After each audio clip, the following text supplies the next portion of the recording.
Welcome to the Monsters of Geek podcast, episode number 15. We've got the whole crew here today. We've got Andrew and Yeti and Jared. Everybody's here in the house today to talk about some geeky stuff. We're going to skip the what have we been into type of section because we got a lot of news to cover, and we've got to kind of get this podcast rolling. So let's jump right into the key releases. But first, Andrew, how are you today? Pretty good. I'm actually feeling pretty smug, so you guys just prepare yourself for that. Yeti, how you doing? Pretty good. Champ, how you doing? Tired.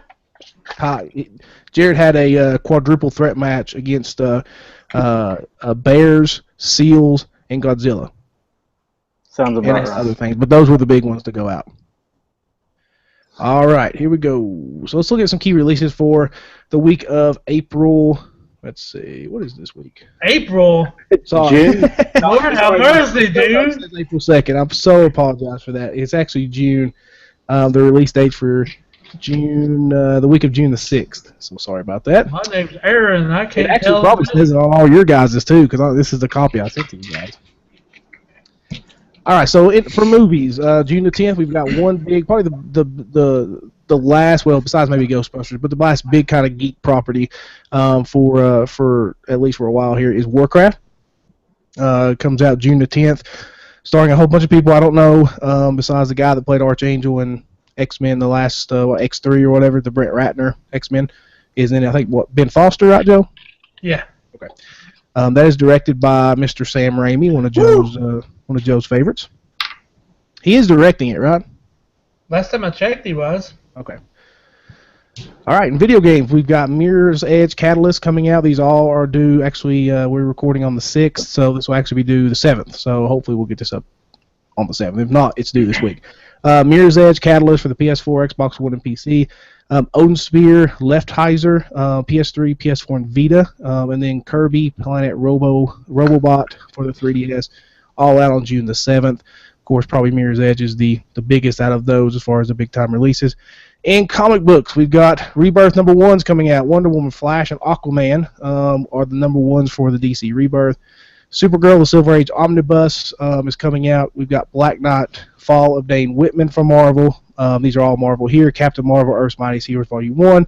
Color Your Own Little Marvel by Scotty Young, which is basically a Scotty Young coloring book, which is really awesome, and I'll probably pick that up. Deadpool Classic Volume 16, Killology, and Hercules Volume 1 still going. And, of course, the Incredible Hulk Epic Collection, Man or Monster, which collects a whole bunch of 60 stuff for the Incredible Hulk. Infinity Watch Volume 2 by Marvel, and also Nova Human Rocket Volume 1 Burnout from Marvel. Just to let you know, I was wrong. Sam Raimi's not directing it. It is Duncan Jones. Oh, Duncan Jones, okay. I thought I read someone else, and I was kind of surprised when I was looking it up, so sorry. Send your hate mail to Yeti. No, I'm joking. He's a producer, though, right? No, he's director. Who? No, I'm talking about Raimi. No, Raimi don't have nothing to do with it. Oh, okay. Gotta get your facts straight, Aaron.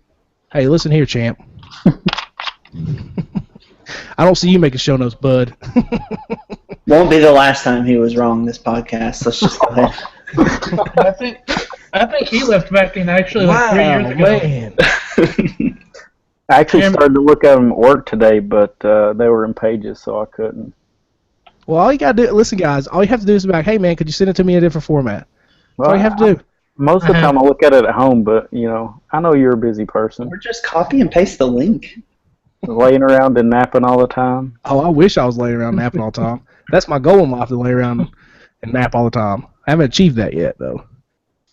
All right, after the air bashing is done, we'll just kind of move on. And, guys, I'll see you guys. I'll take over the show from here. Aaron, I have no problem with the show notes, Aaron. None at all. Thank you, Andrew. That's my one vote of confidence for you for the night. My bruised ego needs it tonight, so. All right, so let's move on. Guys, is anything in here you want to talk about as far as the releases? Yeah, I just want to say that Sam Raimi left the Warcraft movie in 2013. Okay. He was attached to it for 5 or 6 years, right? Yeah, once they announced it, and then in 13 he left. Okay.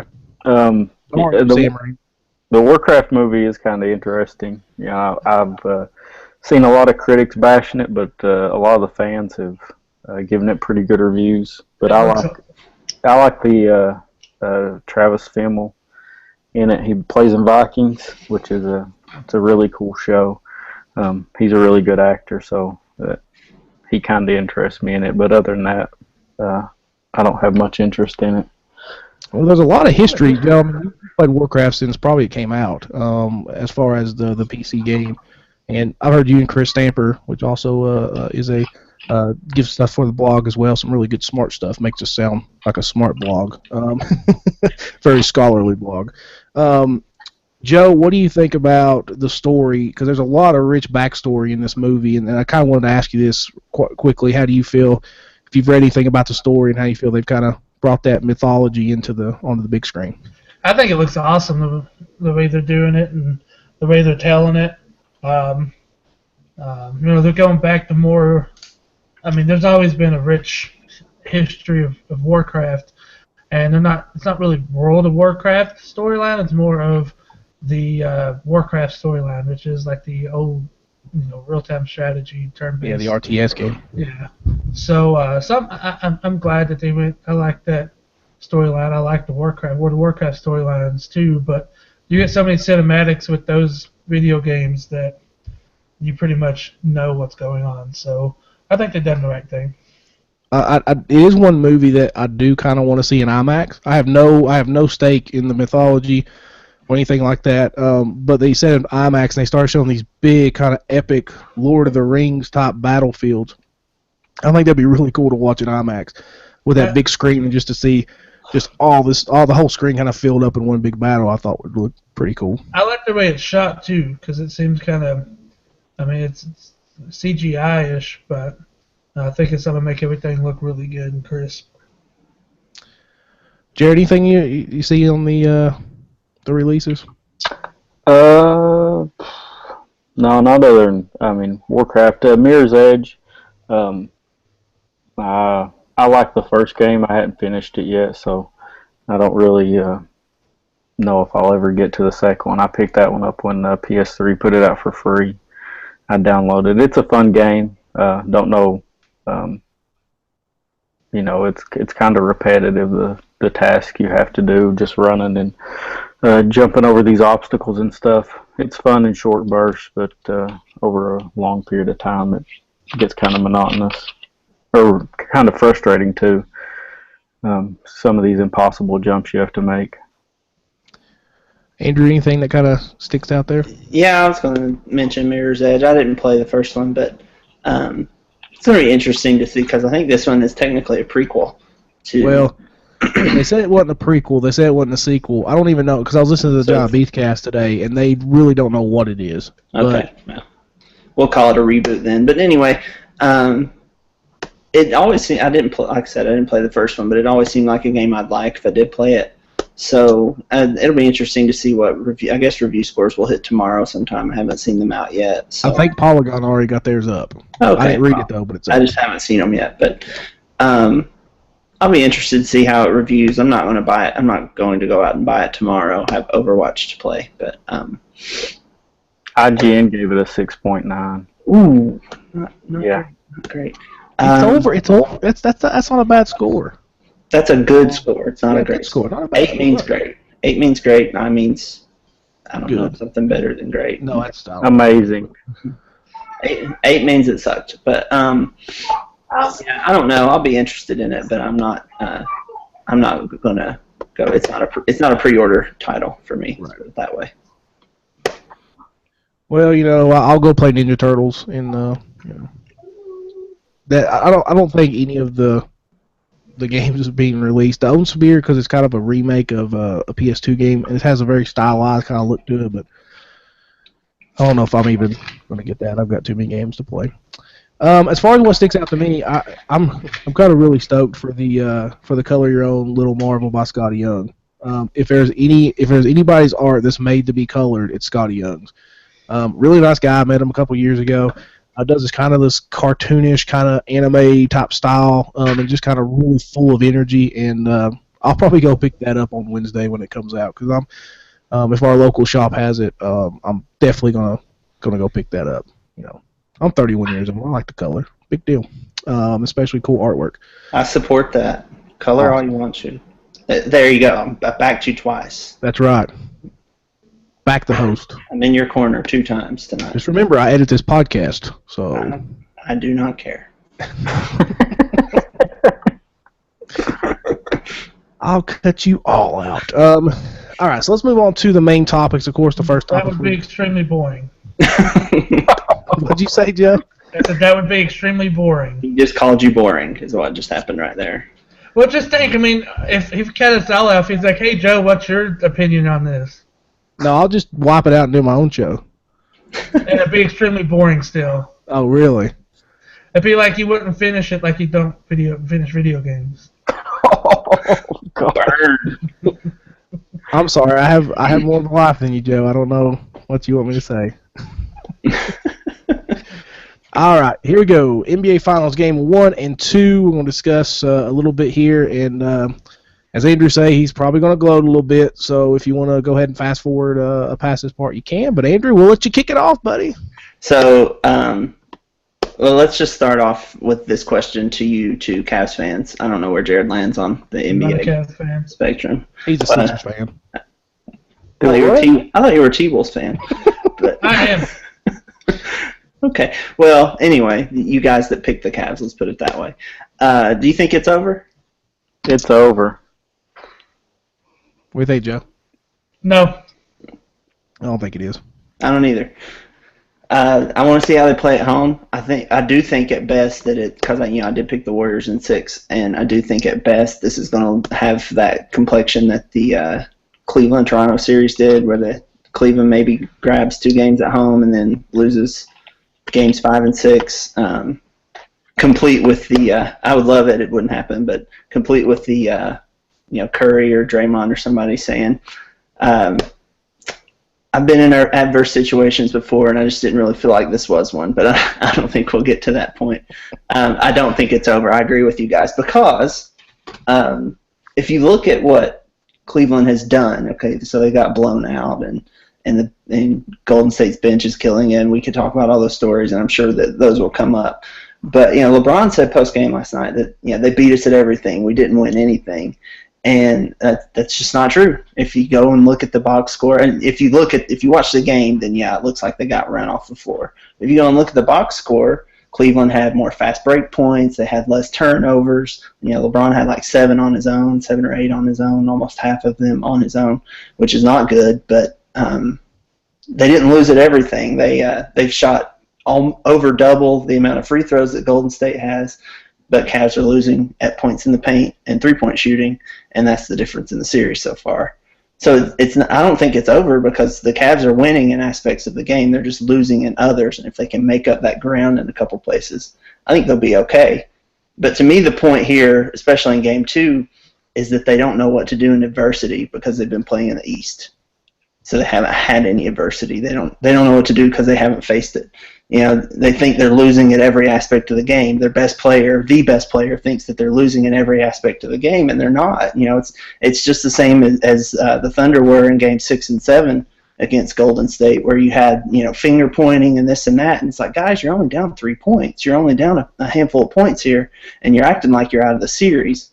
And it's not the case. You've got things that are working for you. You just need to pull it together and breathe and figure it out. But fingers start pointing, your stars start sulking, and you don't even realize that you're not losing at every aspect of the game. So I think that the biggest danger that most talking sports heads have gotten into at this point is that they're taking the Cavs quitting in Game 2, and I don't think even you guys would disagree that they quit last night. By about fourth quarter, they quit. They flat quit on the game, and that they're going to take that to mean that they've quit on the series or that they'll quit for Game 3, and I just don't think that'll be the case. I think they'll try and regroup. But to me, the problem is there's no obvious solution for what they need to do. What do you guys think, solution-wise? What do the Cavs need to do in Game 3? Joe, what do you think? Well, to put it in layman's terms, this series really shows how bad of a point guard Kyrie Irving is. I think it puts in to focus how bad his basketball IQ is. Like, There I you just go. don't think, I'm not calling him a dumb person. Like, he may be the smartest guy alive, but when he gets on the court, I just don't understand. There was 3 instances last night that just blew my mind. One was he had Timothy Mozgov. It was late in the game, but Timothy Mozgov was posted on Leandro Barbosa, and Kyrie looks at Mozgov and passes it to J.R. Smith. You have a person that is 6 foot, and I'm being generous to Barbosa here, 6 foot, that if I'm Kyrie, the only thing I see is Mozgov and these 2 little hands beside of him trying to guard him. That's all I see. And he negates the pass. Next time down the court, he just hands it to Barbosa on a lazy pass. He's just, and he's talented. We've seen what he can do, but if he can't shoot, if he's not scoring, he is a liability to the Cleveland Cavaliers. And, well, he and Love are liabilities if they're not scoring because they both suck on defense. But at least Love tries. Kyrie don't even try. That is true. Love does give an effort, but they're 2 players that, when it comes along to having them on both sides of the court, it's just a liability because, I mean, Kevin Love puts an effort into it. I don't think Kyrie Irving even puts an effort in playing defense. Yeah, I think that's what we're seeing is Cleveland has a bunch of guys that can do one or the other because they've got some defensive specialists in Shumpert and I guess in Dellavedova, but they don't have anybody that can do both, and Golden State has a plethora of guys that can do both. I think that's what we're seeing. They're a great offensive team. You can't even say that this series. They've been missing so many shots in the paint.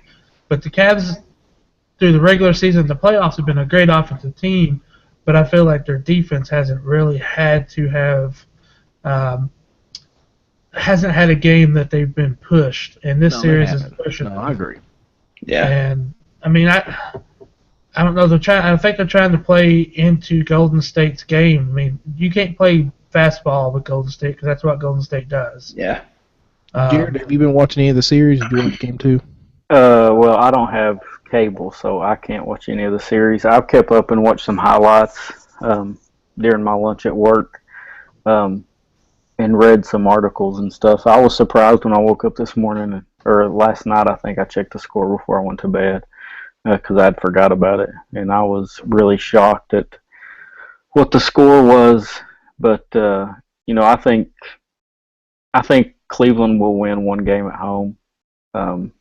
It depends on how well Kevin Love and Kyrie Irving play, because LeBron can't carry the team himself. I mean, he could, he can score 80 points, but everybody else still has to contribute. And Love and Irving haven't been playing well. They haven't put up a lot of points.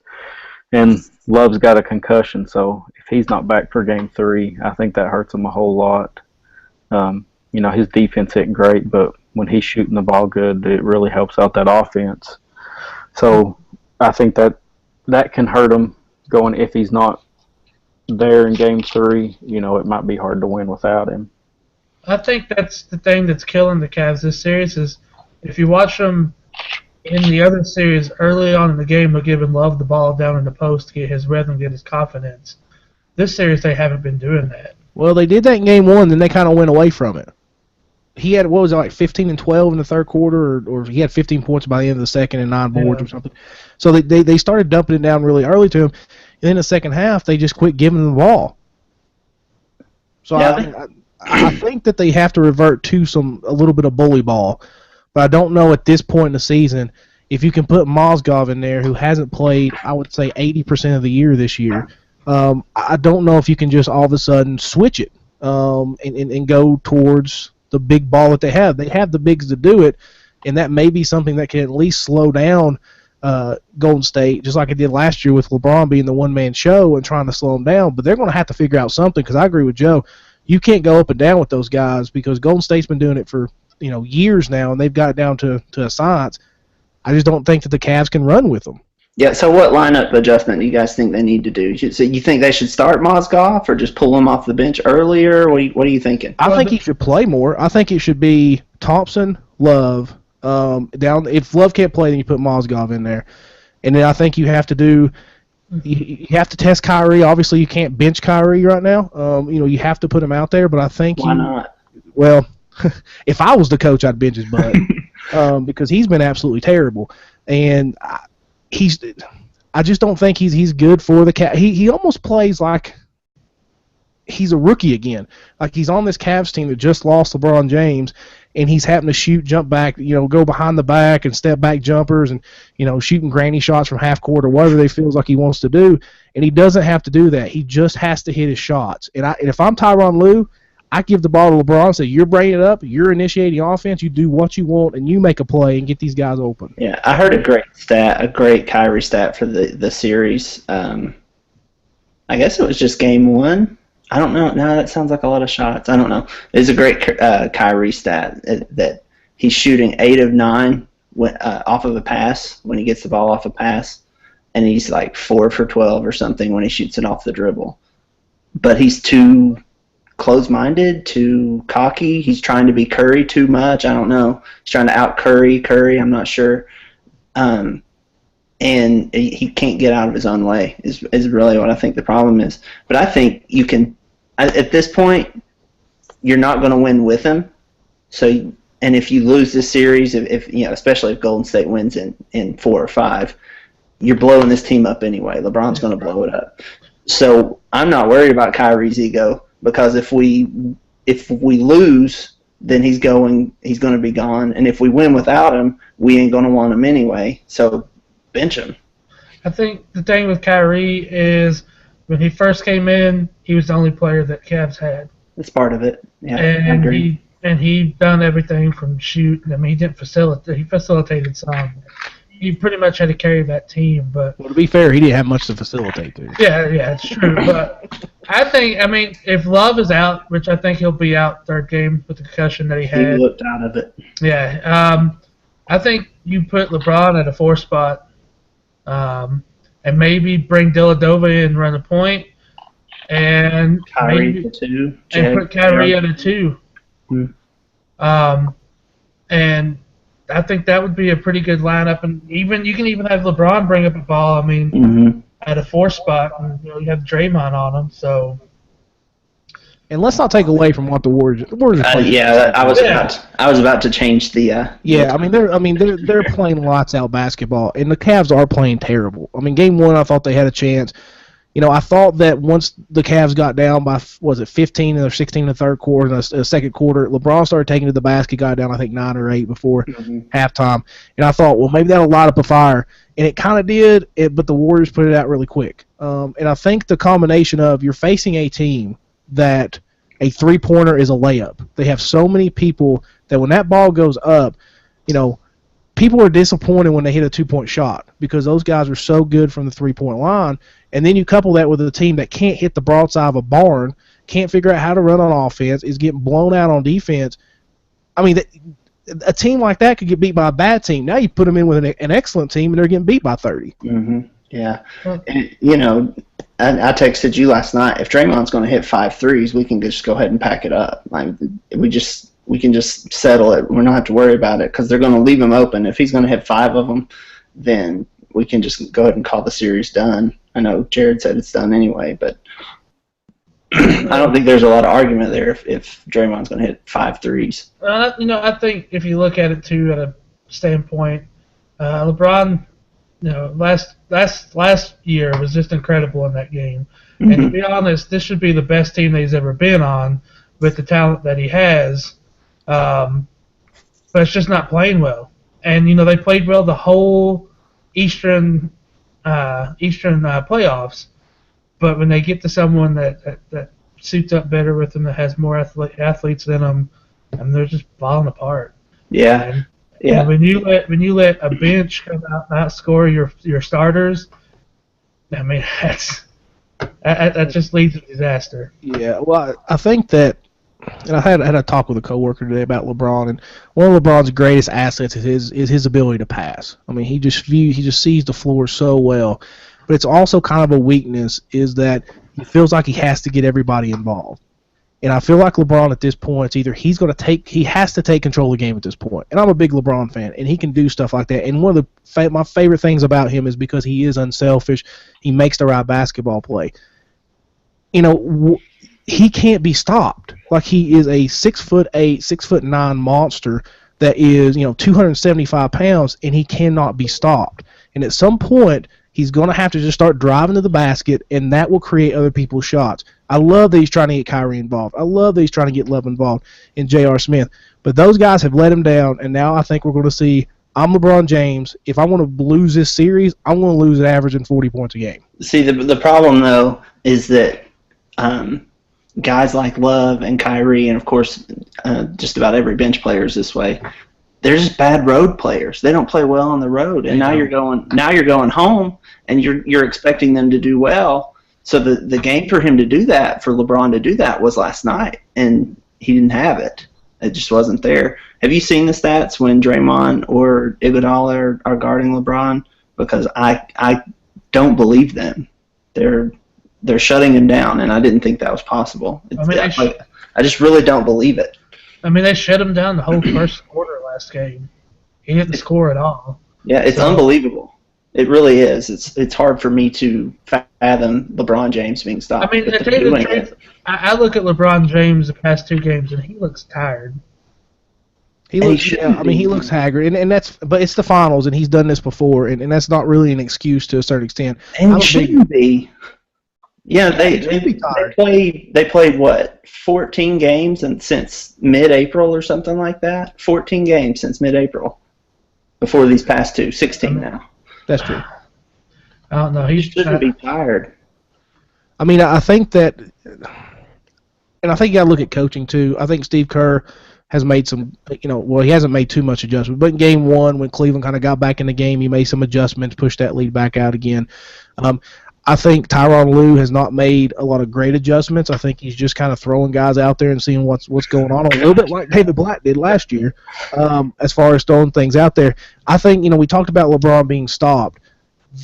The one thing that they did really well last night, and I don't know why they quit doing it, maybe because Kerr made adjustments, is because they had Steph Curry with 4 fouls, 3 fouls in the first half. Mm-hmm. Switching off screens and getting him one-on-one with bigger guys, getting him one-on-one mostly with LeBron. LeBron was backing him down, taking him to the hoop, and he just, look, Curry's a good defender. He can't guard. No. And I don't know why Lue quit doing that. Get him in a position where he is matched up with maybe a Klay Thompson he can back down, or maybe a Curry he can back down, or maybe he gets Draymond out on the perimeter and maybe he can get a first step. Do something to get him a little bit, because Iguodala, if there's one player in the league that matches up body-wise with LeBron James, it's Andre Iguodala. And and if I'm Tyronn Lue, I try to stay away from that matchup. Yeah. I don't know that there's a whole lot. That's why I was asking you guys what you guys think they should do, because I don't know that there is an easy fix to the problem the Cavs are facing in this series. Steve Kerr showed it early in game 1. He went to that bench rotation early. I mean, he went straight. He showed no hesitation after a 7-game series where he couldn't go to the bench with OKC because the bench players were getting eaten alive. He showed right away, I'm not worried about it. I believe that these guys can play with the Cavs, and they can. They are. Livingston played lights out in game 1, of course, and he played well again last night. Barbosa was 10 for 10, I think, before he missed his first shot. I think Kerr's just really shown no hesitation in trotting out player after player after player. And what truly is, other than the dream team, the best offensive team we've ever seen in the NBA. Yeah, I would say that. Some of the Phoenix teams, I think, would be a really good, would be a really fun watch between those 2 teams. But yeah, most definitely, since at least the Nash and Amare, D'Antoni led Phoenix Suns, most definitely. There's not an easy fix. I'll go ahead and say it. There's not an easy fix because they need defense. And if you look at their bench, there's no defensive players on it. I mean, Dellavedova, you bring Shannon Fry in. Shannon Fry is a defensive liability. Mm-hmm. I don't even think Mozgov, unless he guards Bogut, I don't think Mozgov's going to stop anybody. Yeah. So I mean, there's nothing you can do. I mean, you maybe put, like I said, LeBron at a 4 and have him guard Draymond, but who's on guard Thompson? Yeah, it's going to be rough, and I think the offense has to stop and start and stop with LeBron James, and I think, like Joe said, I think it's more of a defensive issue, and until they figure out something to even if you do bench Kyrie and bench Love or whatever and just bring them in when you need offense, Lou's got to do something on the defensive end. That's been the biggest loss. And I know we're talking a lot about the Cavs because there's not really nothing to mention about Golden State. Golden State's playing good almost a Yeah, you perfect played about series as good. I mean, Golden State's so played about a far. perfect ball games if you couldn't win game 1 and 2. Yeah, So, Draymond said last night, because they mentioned him possibly being MVP, and I would say 2 games in, yeah, he would be the MVP of the finals. And so I really agree with them. But the Cavs are selling out and are being moderately successful at stopping Thompson and Curry. It's mostly worked. Curry probably could have gone for 30 plus last night if he hadn't gotten foul trouble. But he was dialed in early. He looked good, but he got in foul trouble. So they mostly stopped him. But the problem is that they're sending everything they got at stopping Thompson and Curry, and it's almost like sending like the entire Avengers roster and the Justice League into space to stop like Thanos and I don't know somebody else Dark bad. side. We'll go dark side. yeah, I mean, We'll go dark side. That's fine. It's like sending all those guys into space, and then all that's left to defend Earth from like Doctor Doom and Lex Luthor is like Captain Planet. And that's just not going to work out very well for you. But Draymond is killing it. He really is. Yeah, I really wanted to highlight him, because I made a joke, Aaron, with you a few weeks ago that he is the third Splash Brother, and now I'm hearing more people say that. They were saying it in the broadcast last night because he hit like 5 threes, and if Curry is Mario and Thompson is Luigi, then that leaves Draymond to be Wario, and that's just a fun picture in my mind. Actually, I may have said that on this podcast before now, but no, I think we texted about it. We was trying to. I know, yeah, I definitely remember that. But Draymond having this series feels good for someone like me who has been talking up Draymond's worth for a lot longer than most people have, and. He was awful in the OKC series, and people were texting me, "Oh man, Draymond this and that." Of course, he needed Steven Adams, and that was pretty dirty. But they ate him alive, and he was awful. He deserved all the criticism. My brother-in-law texted me and said, "Oh, he's not even a superstar." Like, would you consider 6 points a superstar? Because it was a bad matchup, and he was getting eaten alive.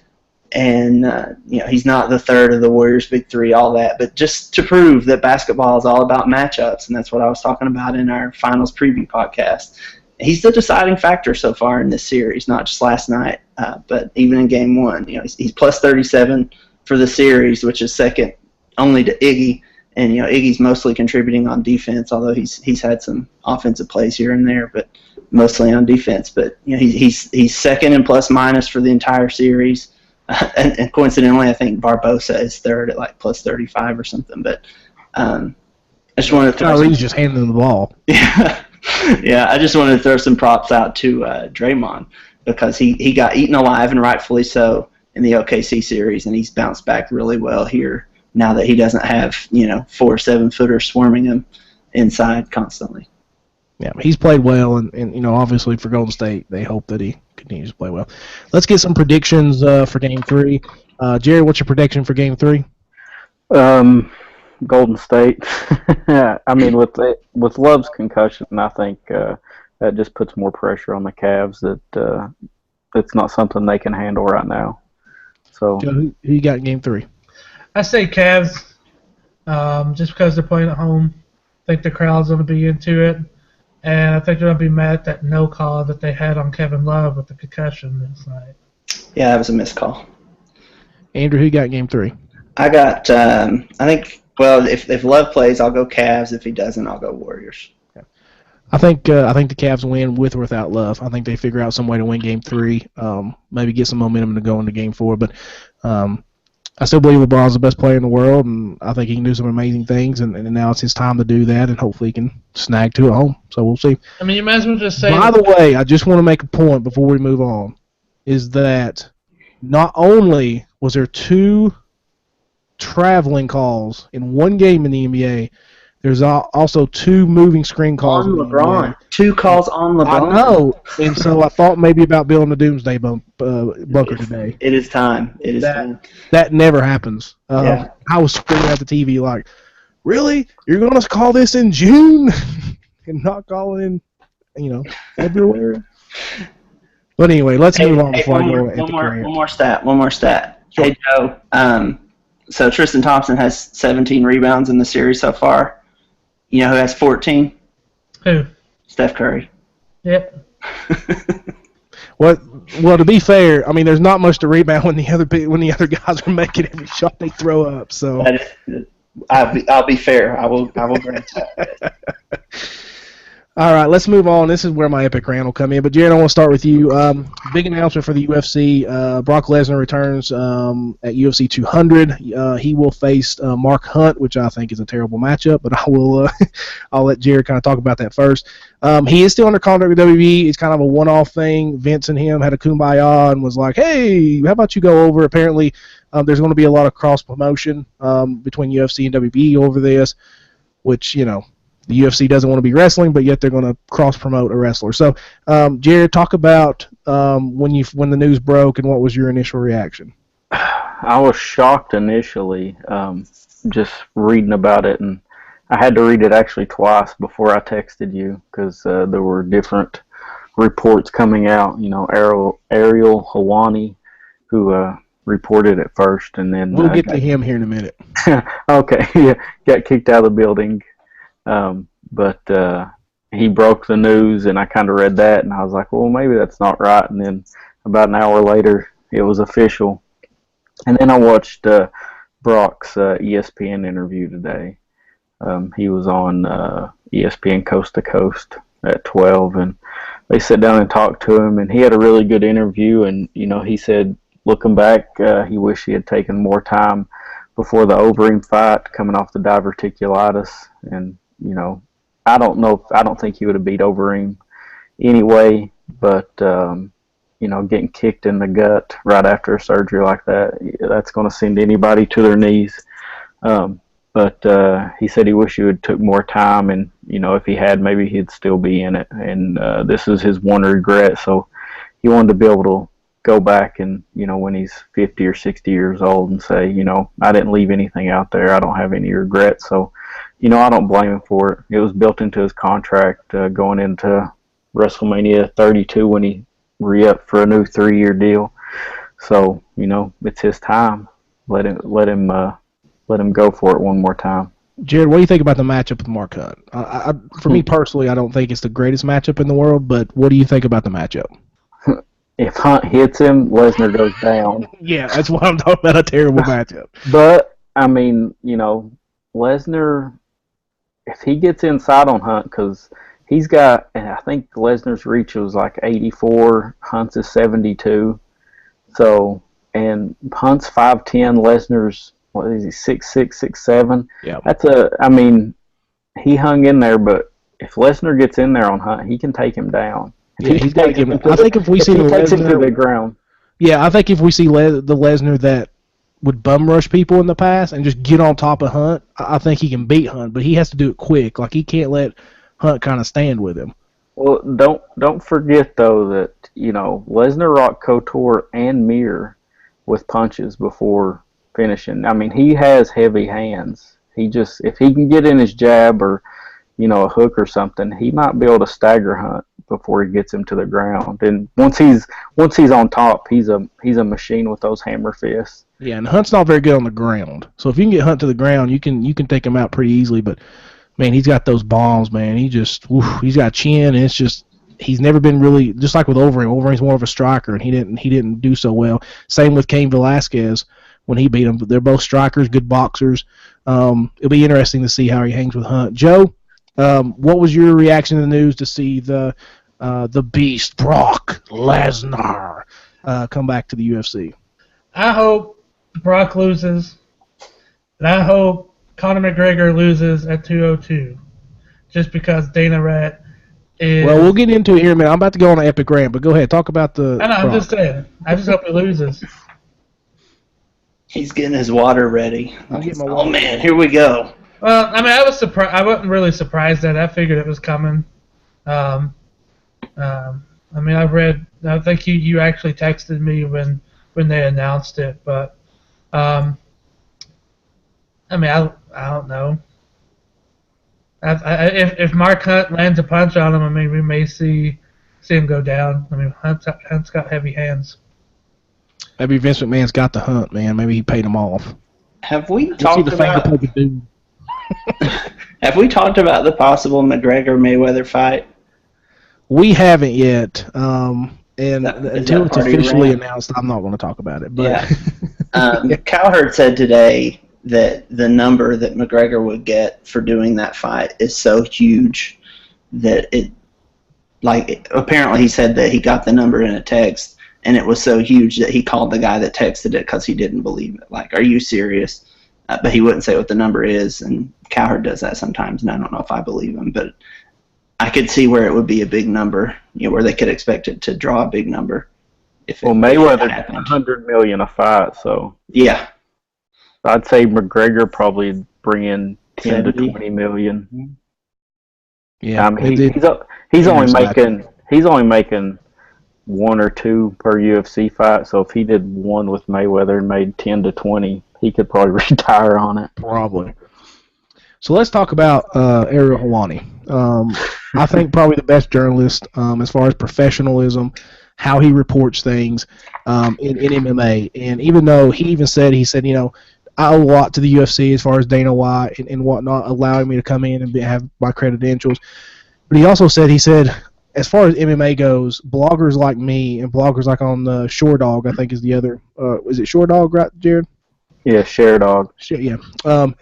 That really brought up the MMA and kind of kept it alive and kind of on the map because of how their coverage. Helwani was part of that with MMA Fighting before it got, I think, bought by Yahoo or AOL. I can't remember which bought him. But a great journalist, a great sports journalist. I started following him when I got into MMA, and that's the guy that I trust with all MMA news, and because he's a good reporter, has great sources, and usually, and even pointed out, he said, I've been 100% right on everything that I've ever reported, which shows that he's got the right sources and he knows how to report. Let me say this about the UFC. The UFC has said for years that they want to be a professional sports league, that they want to be up there with the NFL and Major League Baseball and a major sport. What they did to Helwani is a Bush League move. It's a minor league move.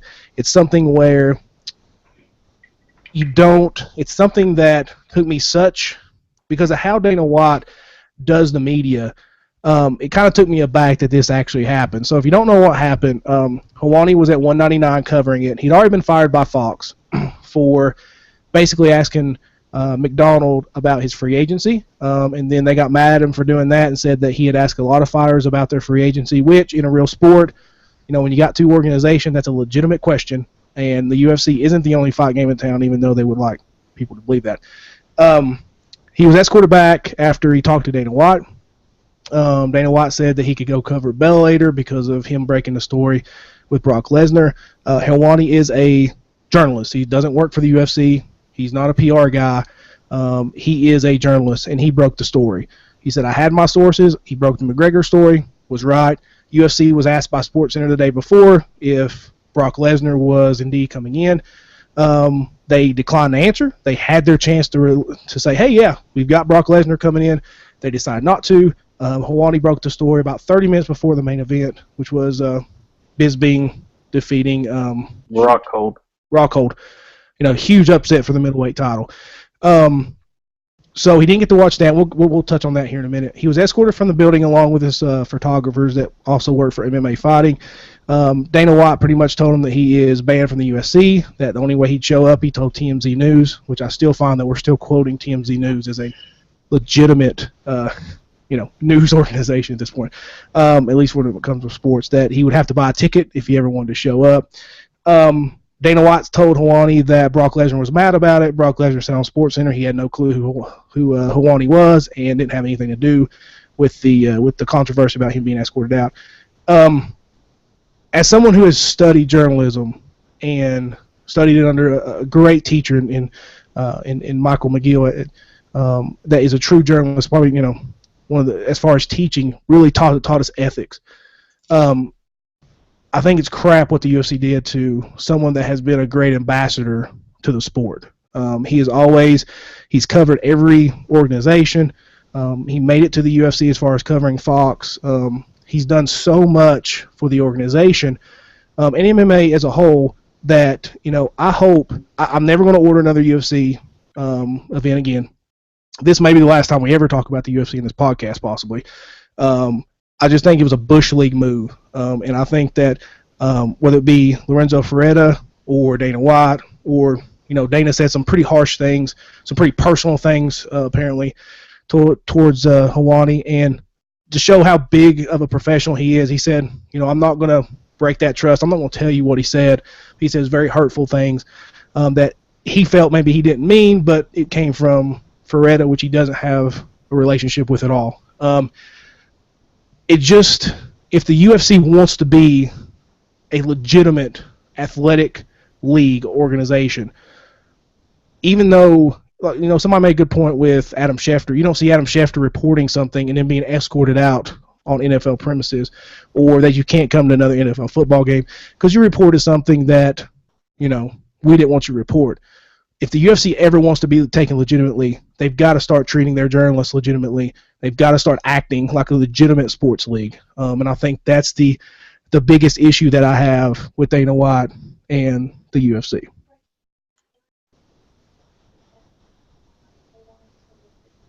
Okay, so Charlotte just broke through and said that the UFC just lifted the ban on Helwani, which is good.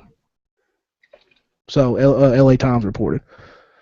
So hopefully that's the case. Either way, the UFC shouldn't have done it to begin with. And just to show how much this guy loved MMA, I actually listened to his podcast today. Not off the Dan Le Batard show, Joe, but his actual MMA show. And him and Michael Bisping apparently are really good friends. He said, I always appreciate Bisping from the very first time he broke out in the UFC. Anytime I called him, he was on the show. And he actually broke down in tears because he said, I missed him winning when nobody said that he was going to win. And that nobody said that he was going to, he wasn't even the first choice to take this fight on short notice. And he broke down because he's like, I just love the fight game. And he said, I want cooler heads prevail. And it seems like cooler heads have prevailed at this point. So hopefully that's the case. And I hope this is a lesson to the UFC that you can't treat people that love the sport and cover your sport as someone that gives you just free press. You have to treat them like journalists, and hopefully the UFC treats Helwani like any other journalist from ESPN or Fox or whatever, and he gets to be what he likes. All right. Yeah, I don't really care much for MMA. It just doesn't grab me, I guess. But Cowherd, which I listen to pretty much every day, is a huge UFC guy, or I wouldn't say huge, but he's really out there supporting it. He talks it on the show, at least the big fights. I think he was actually at the UFC 199 this weekend. He was there. And so he's talking about how it's basically the new boxing, or it's about to be. It's on its way to becoming what boxing was, through the 70s and on up until lately when it's kind of died away. But I just have always, so anyway, he's had Dana White on the show 3, 4, 5 times, I don't know, and I just I listened to maybe the first couple of interviews, and he just, I don't know, I didn't get a good feeling from him. I don't really care for him. Obviously he's a smart guy to have built UFC into what it is. He knows what he's doing. I'm not going to call him an idiot or anything, but I didn't like the way he talked about some subjects that came up. I didn't get a good vibe from him. And then, with the whole McGregor situation, I think he's acted as childish throughout all that as McGregor has. And to me, you're the commissioner of a major sport. You need to, we crucify Goodell for acting like a child sometimes, and I think Dana White was maybe worse than Goodell. Not, Goodell's done some like corporate things, but as far as like maturity level, just some things that I think were kind of dumb. That's what I think. I think they were kind of dumb. So I'm not a big Dana White fan, and this didn't help that scenario any for me personally. Of course, you didn't lose a UFC fan in me because I wasn't one to begin with, but that's kind of where I land with the whole talk. I think both White and what's the brother's name? Ferrettas. They've lost me. I mean, I've probably watched at least more fights than I did, especially. Yeah, I love MMA. I think it's great, but I mean the Ferchettas, right? Is that how you say it? Yeah. I mean, it's rumored that they was actually the ones, or Lenny or whatever his name is, was actually the one that got Helwani fired from Fox. It's rumored that's what Dana told Helwani when they were in the during the discussion. Well, during the argument, I guess would say. So I mean, if that's the case, I mean that's not cool. I mean, it's not cool to ban them, and I don't know. I haven't seen the LA Times article. I tried to look it up to see if it is, but I hope it's true that they lifted it. And the fact that they actually banned the photographer and the cinematographer that was with them when they had nothing to do with it is another thing that kind of makes me mad. But I mean, I hope, like Kawani says, that cooler heads prevail and he gets to come back because he is probably the best MMA journalist out there, and I do enjoy listening and reading his articles. So. Yeah, I enjoy watching the UFC, but I think one of the biggest problems Dana White has had in the past 5 years is thinking that the UFC is the only place to go. Yeah. Bellator has some amazing athletes that are up and coming. Probably one of the best middleweights in the world went through Bellator, and he's not a great striker, but he was a dominant wrestler and ground and pound in Ben Askren, and Dana White refused to sign him. I think he was at the time he was in the top 5 in welterweight or middleweight or wherever he was at the time, and so then he goes to one in Japan and is fighting there now, and that's kind of my problem with Dana White is that he's a little too cocky and a little too arrogant to not always want to bring those fighters in when they've developed somewhere else. He kind of wants to be the one to discover them, or even if they're, kind of brash and they kind of butt heads with him, then he's not going to bring him in. But he's going to turn around and promote Fedor's fight, which is kind of odd. Well, that means he's got some money in it somewhere. So. Well, that's true. They're probably getting a kickback, but. Well, I think when I first started watching MMA coming from the wrestling world, Dana White didn't really come off as anything different as far as I don't know, wrestling's not real fighting, but kind of the same thing as far as a promotion and all that stuff that kind of goes into it. But just to hit on Andrew, well, Andrew said it kind of wore thin after a while, and just like Jared said, he would he would go up against guys like, what are you doing? Like, this guy can make you, even if you think he'll suck in the UFC. You bring in someone like Ben Askren, and that's automatic money. Like, you're printing money. Let him run his mouth, come into the UFC, and see what he does. If he wins, you make money. If he loses, you make money. Who cares? And I think that's the issue. Sonnen, that's who he reminds me of because he runs his mouth and he can take you down and ground and pound you. Why not go with that wrestling type, person? That's all they are now anyway. They're exactly what the Attitude Era was, pretty much. Yeah, and I think this is, just like WB, they try to get away from wrestling, but they really can't because WB believes they're in a bubble, that they're the only wrestling organization in town. Nobody's going to want to leave. No, if anybody wants to step up, this is where they're going to come. And then you look at the UFC, and they do the same thing. And I hope that this knocks them down a peg, and I hope that they start treating their journalists that cover their sport. And to be 100% honest, MMA journalism they're pretty passionate. I mean, they're pretty passionate about that sport, and hopefully that they'll, So apparently, let me kind of read a statement. And Mike Chiappetta is an MMA journalist as well, and he just tweeted, "While I appreciate the UFC reversing course, I find this passage concerning. His tactics of what reporting news." So he comes in and basically UFC says, we've talked to SB Nation. We're going to offer which is who does MMA fighting, obviously employs Ariel Helwani, that they're not going to take his credentials away or the photographer. This is where I don't think the UFC's learned their lesson. It says, however, in our opinion, we believe the reoccurring tactics used by its lead reporter extended beyond the purpose of journalism. We feel confident our position has been adequately communicated to the SB Nation editorial team. So basically, Chiappetta said, his tactics of what? Reporting the news. So this is the UFC again. It sounds like they're bullying their way into this. They probably said, "Hey, we're going to put his credentials, but we want you to know that we're watching him, or that we're going to bully him again if he steps out of line." Come on, man. why release a statement? Just say we're going to give him his credentials together.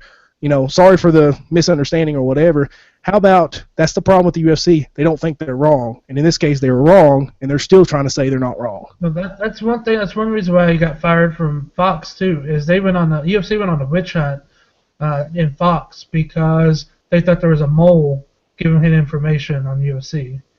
And Hawani says I have multiple sources. I've never been wrong, which is true. He's not. Anything that he's broke has always been right. 100% correct, actually. So, what was I going to say? For them to say it, and I got upset today too because Sports Nation. I came home on lunch and watched Sports Nation, and they were talking about it, and they were saying that both of them were in the wrong. And Hawani is not in the wrong at all. He's doing his job. It's his job is to report the news on UFC. And for someone from one of the biggest sports entertainment, ESPN, to say that they were both in the wrong is a little ridiculous. But yeah, I mean, we got this story that came out. Was it last Friday? I think with the Ken Starr guy, the Baylor chancellor and president. Mm-hmm. And, they tried to say you can't show the first part. We're going to ask that question again, and you're going to show the second answer that he gives, or the third answer, or whatever that ended up being. And it's like, no, that's not how news works. That's just not how it works. That's not real life. You don't get take-backs. You get second chances. You don't get take-backs. You got to deal with your mess first. Especially when you're dealing with a reporter that is such a professional. I mean, like Joe said, 100% right on everything he's ever claimed. He's been in this business forever. He has a great reputation. What did the UFC think was going to happen? That everybody would be like, oh, yeah, good job, UFC. You kicked out a reporter that has hundreds of followers and people trust what their MMA news. Why did you bully him? Like, why do you even bully anyone? And I think that's the issue with sports today is that some of these organizations feel like they can just bully reporters around. And I'm not saying reporters are innocent. There's sometimes reporters report stuff that is just clickbait and everything else. I understand that. But when you have a Ariel Helwani or a Chris Mortensen or a Craig Sager or someone that is a legitimate, have built their career on doing their journalistic integrity and being someone that is always going to report the truth, you're going to lose that battle every time. If the NFL did this to Mortensen and got him in a corner and said, we're going to kick you off the field if you say something else again, it would be the same thing. Well, I just think the UFC tried their bully tactics and they lost this time. Here's the difference between other major sports like MLB, NFL, NBA. They all have writers' associations. The UFC doesn't have a writers' association. Well, MMA as a whole doesn't, right? Yeah. So no, the UFC doesn't. Well, I know the UFC doesn't, but the MMA as a whole doesn't, as far as a sport either. Yeah. So I mean that's something that you would see. Kind of you don't have anybody to back him up in that, and until they get an association, I mean you'll probably still see this crap.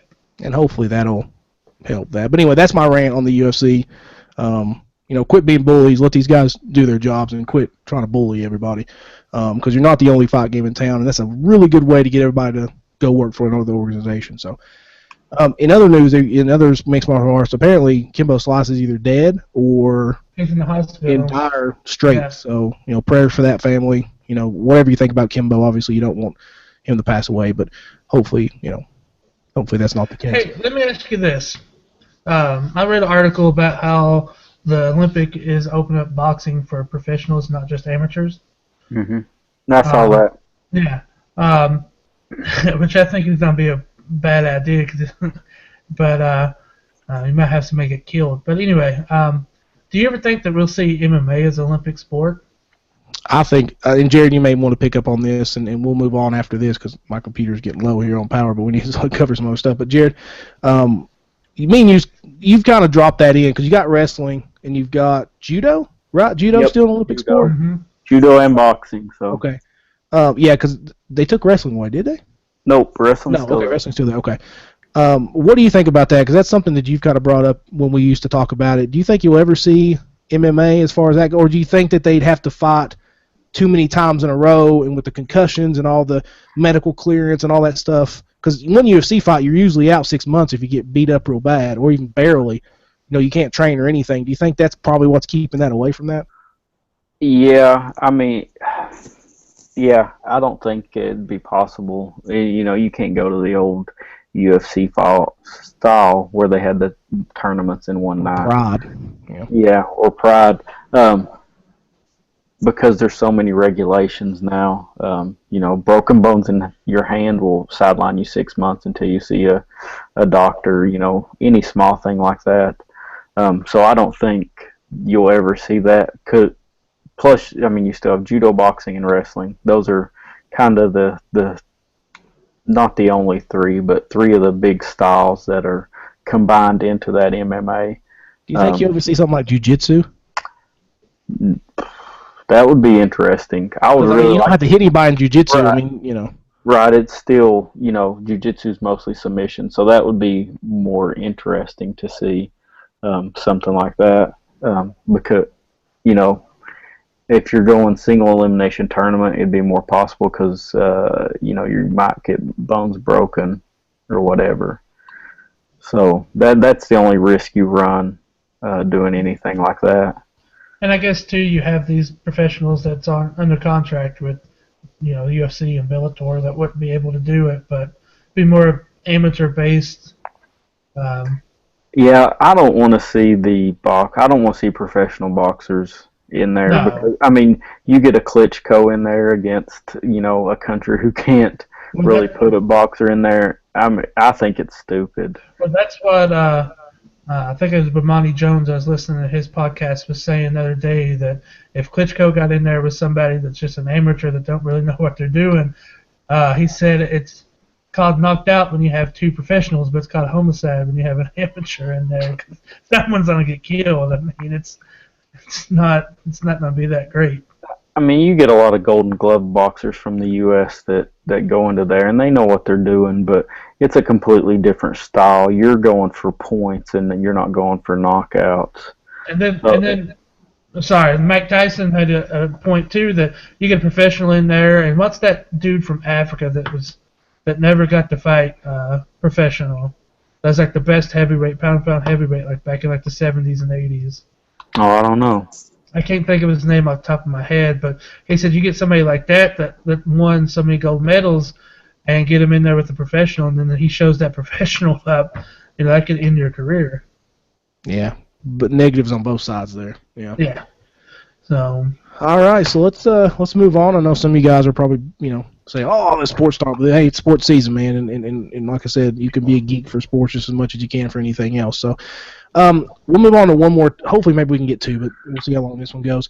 Microsoft announces two new Xbox models, codenamed Scorpio, and a slim version. According to what was reported to by The Verge, that the slim version will have 40% smaller, will be 4K capable for video content in format and upscaling, I believe, and it will release in August of this year.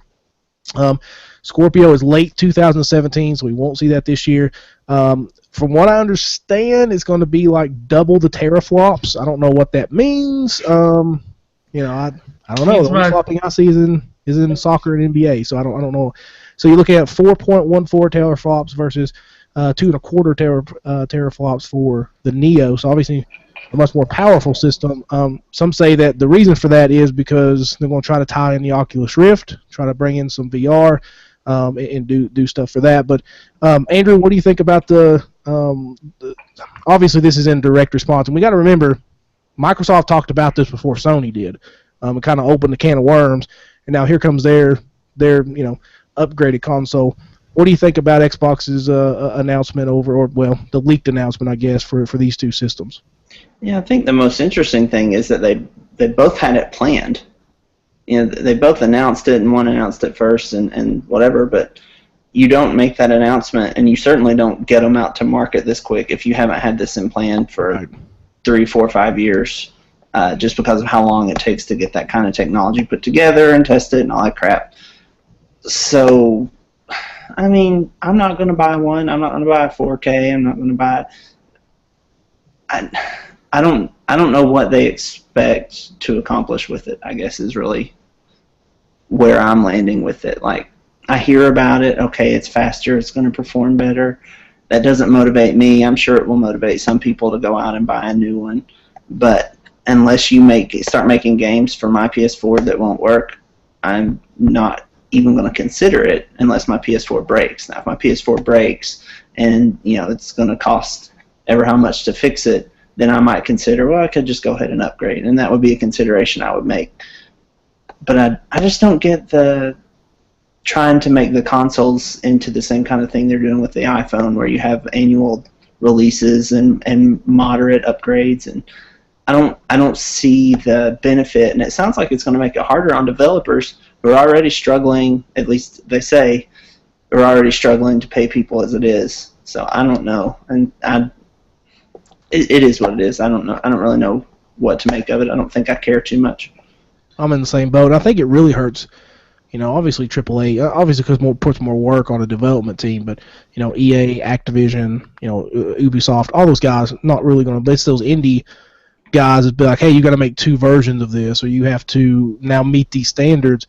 I mean, over the last 6-7 years, we've had this great indie uprising, I guess. To be able to get these really cool games, and kind of these games either have a retro feel or just something completely out of left field that becomes this great kind of indie darling. And we have so many games now. I just wonder how that affects the indie portion of this. Are they still going to make those guys do 2 separate games? Like, you have to do this one, you got to do something for the Neo and the PS4. Do you have to do something for this Slim version or the Scorpio, and you have to do this version too? I don't like it. I'm not a huge. I'm with you, Andrew. I'm not gonna. It doesn't make me want to buy an Xbox. I'm not going to upgrade my PS4 unless it breaks. I don't think there's any point in it. Joe, what do you think about the new souped up consoles? It's still slower than my PC. Man, I give you a chance not to come off as a PC elitist, and you just totally pop the bullet in the chamber and blow it away, man. Sorry. I mean, I enjoy my PC games, but I enjoy my PlayStation as well. I mean, you know me better than anybody. I play my PlayStation. Console when you do PC. I just give you a hard time, man. I do, but I mean, I just think it's dumb right now. I mean, you just put out a new console, and then say, well, I'm gonna make one that's faster. I mean, it's just kind of stupid. I think it leaves a bad taste in somebody's mouth. Because if I bought one 2 years ago when the PS4 came out, and then you're gonna be like 2 years later, you're gonna be like, hey, here's a better version. Why not make it when you had a chance when you released it? Right. Why not just save it, work on it, and make another console out of it 5 years down the road or something? Jared, what do you think about the upgrade? Now, you're somebody that doesn't run out and get consoles. You wait till they go on sale. In this case, funny story, Jared's wife, Robin, actually did the Taco Bell, the code thing, right? Like every hour they give one away. And she actually won one. She actually texted me and was like, I just won Jared a PS4. And I thought she was kidding. And I was like, whatever. That's a lot of tacos. But but she actually won him a PS4. So Jared's not someone that runs out and gets. I think we're all, maybe minus Andrew. I think Andrew, I don't know if you run out and get it, but you get it pretty soon. We kind of sit back and kind of wait. Yeah, I bought a PS4 at launch. I bought a Wii U for Christmas the year it released. And I will probably buy an NX pretty shortly after release as well, whenever that comes out. So I sat back for the Wii U till Mario Kart came out, and then I sat back for the PS4. Actually, my wife surprised me because I wasn't gonna get it till Batman came out. She got it for me for Christmas because my wife is pretty awesome. Jared, what do you think about the souped up stuff? I mean, do you think it's a good idea? Do you think it alienates things? Where do you kind of stand on it? It makes it harder on the consumers. I don't see the point in every year coming out with a new model. This is a slim model. This is the slimmer version. This is the fat version. It just gets this version opens on top. This one you slide the disc in.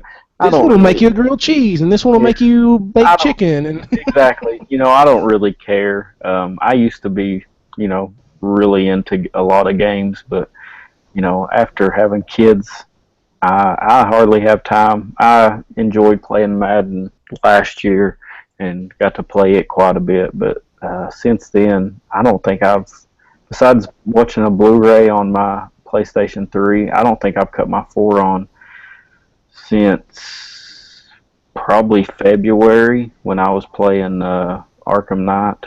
So You know, I'm probably on my last legs of the consoles until the kids get old enough and might want to play some games on them. But they have their iPads and stuff, and I think that's the direction most game systems are going, are mobile games. They're probably cheaper to make, and you're going to make more profit off of them in the long run. Money. Yep. So, yeah, I think it's kind of stupid. I mean, I got a PS4 pretty early when it came out, just because I had a old Xbox that I traded in, and pretty much got my PS4 for $10. Nice. But it was when GameStop was running a special on them. I mean, I enjoy my PS4. I might not go out and get another what they call souped up version of it. I mean, it's not.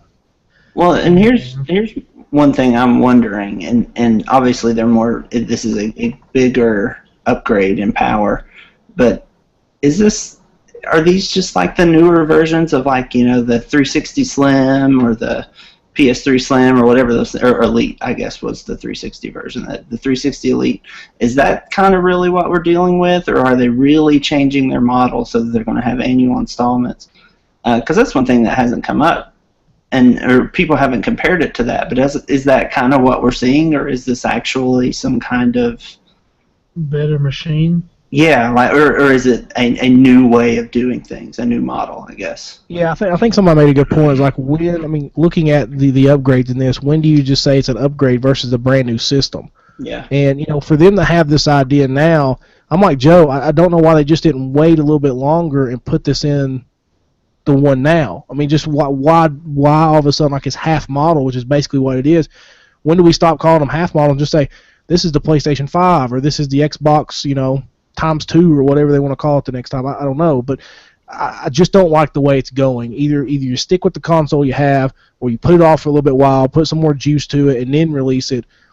I don't know. I'm not a huge fan of it. I think it alienates it. At least on Xbox's side, I can see it because they're so far down as far as the Sony are trying to get some more consoles. But if you're Sony, what's the point? You've already won the console race at this point, and you've already got more units, and, you know, we'll probably have more units in there.